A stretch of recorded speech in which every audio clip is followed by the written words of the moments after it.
The Country of Others by Leila Slimani, published by Faber Books, and this is a novel that is set sort of post-World War II, 1950s Morocco, and specifically the area around Meknes. This novel has been shortlisted for the Edward Stanford Travel Writing Awards Fiction with a Sense of Place 2022, and I think that is one of the wonderful qualities of this book, that it transports you to 1950s Morocco.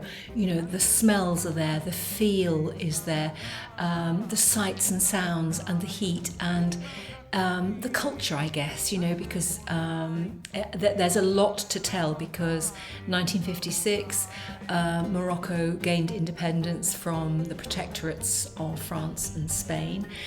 And it really captures the era with a richness and a quality that you rarely see in novels.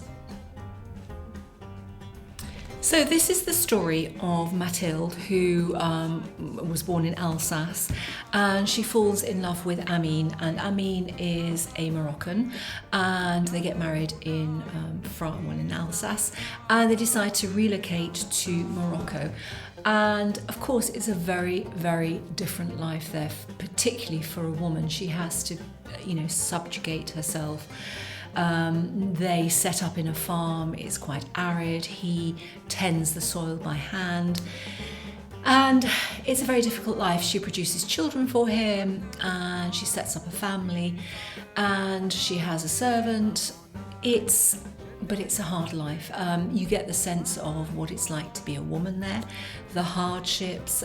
She dabbles in herbalism to get herself a kind of profession. She goes to Meknes, to the markets, and it is just a woman in Morocco in the 1950s, you know, finding her feet and getting her family life established.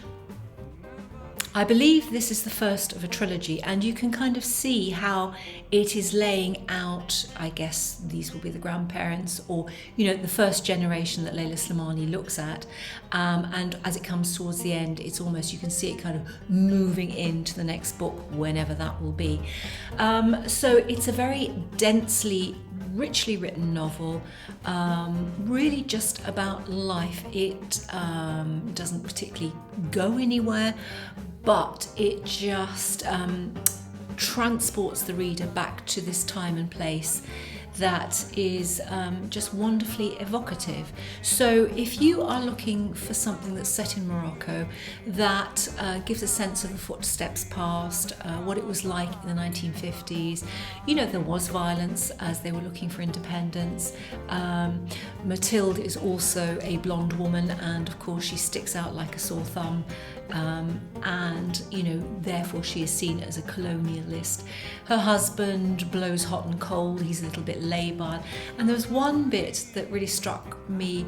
She and he are travelling to a lunch one day, and the car breaks down because they've got this old jalopy, and he cajoles her into pushing it to save himself so he can look all elegant on arrival, and she's all sweaty and dishevelled, and the people there going to visit are very sort of, you know, precise and refined, and it, you know, my heart felt for her. So, you know, there is a lot of detail there that I think is, you know, really, really excellently told.